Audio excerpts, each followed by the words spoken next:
Good morning guys, কি অবস্থা? ঘুমে থেকে উঠেই মুসুরিটা উঠান ছাড়াই গোসল দিয়ে কাপড় পিন্তা বয়ে রয়েছি। সুরের বোঝাটা কান্দি নিয়ে জামুকা কলেজে। সেই হিসেবে ড্রেসটা চেঞ্জ করে হেলমেটটা হাতে নিয়ে যাওয়া স্টার্ট করে দিলাম কলেজ মেয়ে। কিন্তু হেলমেট পিনতে অতটা আমার মজা লাগে না। তো আমার মতো কেরা কেরা হেলমেট ছাড়া গাড়ি চালিয়ে ভালো পান তারা কমেন্টটা জানাইবেন। আসলে সুদন খাই নাই তো, একবার খাইলে হে বুঝুন। এই জন্য আমি চিন্তা ভাবনা করে হেলমেট নিয়ে কলেজে যাই, পাশে বুঝি তাও হেলমেট পিনতে রয়েছি। কলেজ থেকে নিয়ে তো গেলাম গা মসজিদে যাওয়ার পরে নামাজ টামাজ পড়ছি। হ্যাঁ দিয়ে খাওয়া দাওয়ার সিস্টেম একদম মানে বেলেগ টাইপ করে লাইছি। আরিফের মাথা নষ্ট, দিতে এত দেরি করলো কে?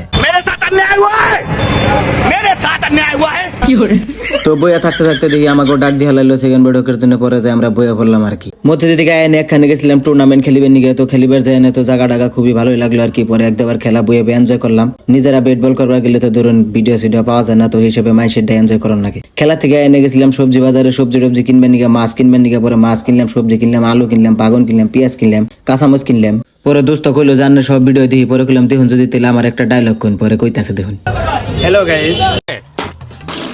তো বাজার টাজার যতই করি সন্ধ্যার সময় হলে চা নইলে স্যুপ টুপ কিবা কিবি না খাইলে ভাল লাগে না। তো সেই হিসেবে চার মধ্যে কয় চুমুক লাগিয়ে নানান কথা চিন্তা ভাবনা কইরে মাছ আর সবজি টুকলা হাতে নিয়ে বাড়ি মুয়ে পড়লাম। তো আজকের জন্য বাই বাই, দেখা হবে পরের ব্লগে।